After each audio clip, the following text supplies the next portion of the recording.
Всем привет! Вопрос такой, как сжечь мусор у себя на участке с максимальной безопасностью пожарной?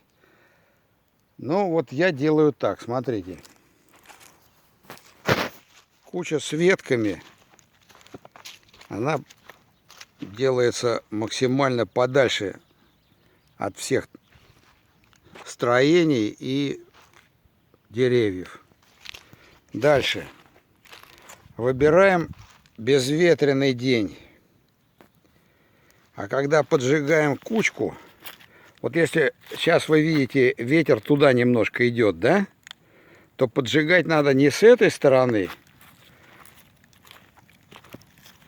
а вот с этой стороны. Со стороны, куда дует ветер. Почему? Потому что если здесь запалить, то моментально раздует и получится очень большой костер. Нам это не надо. Это раз. Дальше. Какие меры предосторожности?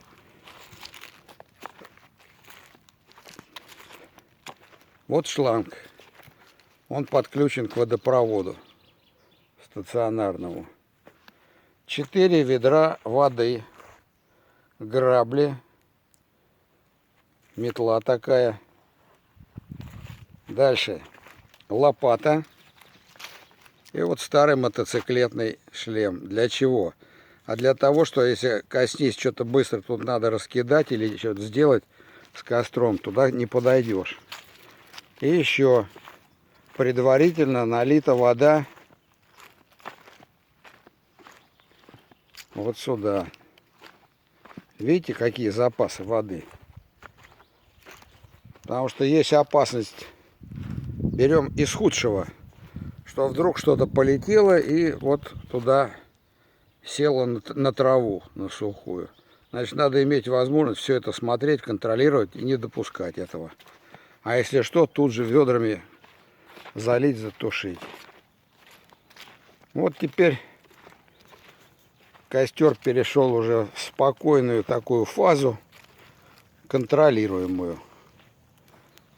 Все, ничего страшного больше нету, никаких вспышек. Потому что когда тут были елки, сосны всякие сухие, тут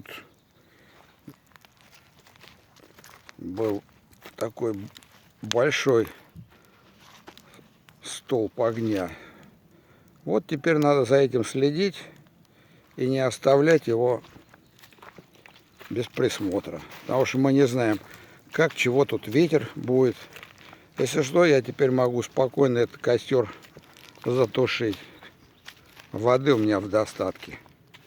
Ну, еще у меня помощник здесь был. Отдыхает сейчас старший сын.